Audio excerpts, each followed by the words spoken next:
In this video, I review the rank 1 Elise on EU West, so if you're interested in improving or climbing, make sure to pay attention or get coaching. Link in the description. With that said, the first thing you'll notice is that Elise is starting on her red buff because she's identified the top lane as the easiest lane for her to gank, dive and snowball from. With this realization, Elise opts in for a full clear as this is the current meta, and because she only wants to be playing around the top side.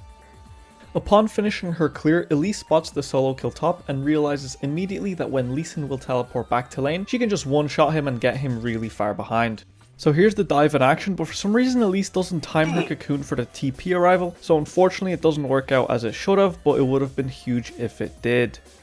Because the dive didn't work out and her camps are respawning bot side, she recalls to start her clear again. And you'll see she buys Predator boots to help with ganking, but for now she'll continue farming until she actually finds an opportunity. Speaking of opportunity, Corki is really pushed up in the lane, so with Predator boots, Elise can just zoom in there and pick up a quick kill. Thankfully the cocoon lands this time, but she has to flash for this kill. And of course now she is on the run because Karma has shown up. Unfortunately, she's gonna get cut off by the Viego here, but this was expected if you were paying attention to the map before the gank. Anyway, Elise will continue farming where she has more camps and will keep looking for the next opportunity. Because Lulu is roaming and Renekton can assist, Elise looks for an invade on Viego's red to try get ahead. Unknowingly, Viego walks in and they try look for the kill, but ultimately this invade is a mistake. Leave a comment below if you know what the error was here. It's something I'd expect my coaching students to know. Elise gets out here, but Lulu dying when they only got the red buff is not worth it at all. Thankfully though, Lee Sin doesn't expect running into set and Elise manages to pick him up with her Predator boots. This is huge because she can take Krugs and Herald afterwards to break down the first tower of the game. But of course Viego and Karma are here to stop them, but with Lulu and Renekton rotating, this is going to be a 4v3 and it's a fight they definitely want to take if they can stall. Set finds a perfect ulti on the Corki, so they win this fight and they'll get to secure the Herald because they have strength in numbers on the top side. Since there are no available Herald plays, Elise will now return to farming and continue looking out for more ways to get ahead. Receiving confirmation that Viego is bot side tells Elise that diving top will be uncontested and this is a huge opportunity to snowball here.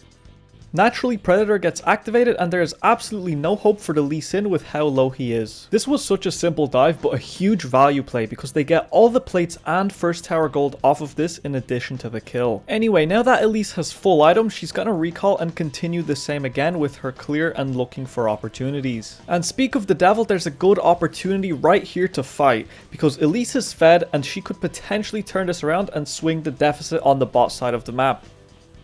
Just like that, walking away with style, they pick up 3 kills and the focus is on diving the Jhin now because there's absolutely no one to protect him. Despite getting fancy with the jukes, this Jhin cannot make it out alive from this by himself. Since Ziggs is low, Elise helps push the wave with him. And since the tower can get blown up by the Ziggs, why not destroy it too? At least Viego tried his best. Anyway, since Elise is low, she's gonna farm to get her health back up and she's gonna shift her focus now towards pushing her 7-1 lead. So let's take a look at what she does. Elise wants to recall to buy items, but when she sees Jhin and Karma pushed up in the bot lane, it is such a simple gank for an Elise with Predator boots to pull off. But unfortunately, she did get spotted on the approach. Paying attention to the map though, you can see Corki moving downwards and Elise engages her big brain here to catch him out.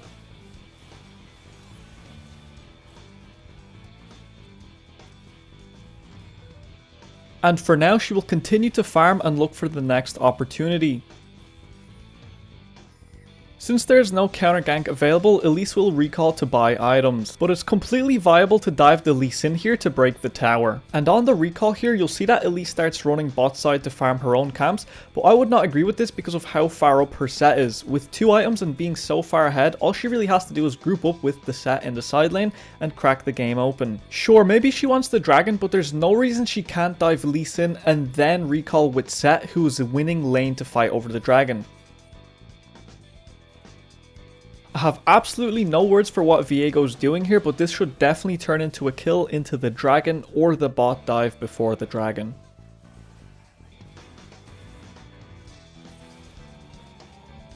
After picking up these 2 kills, they should definitely look to steal camps after breaking the tower, but unfortunately Lulu and Ziggs are just too low on resources to do anything. So Elise is just going to continue farming and continue looking for the next opportunity, which if you would look at the map here, you could see is to just go group up with Set and dive the Elise in, take the tower, take all of the top camps, put vision control down, and control the area. But clearly Elise is 5 steps ahead of everyone and continues farming knowing that the enemy team will surrender.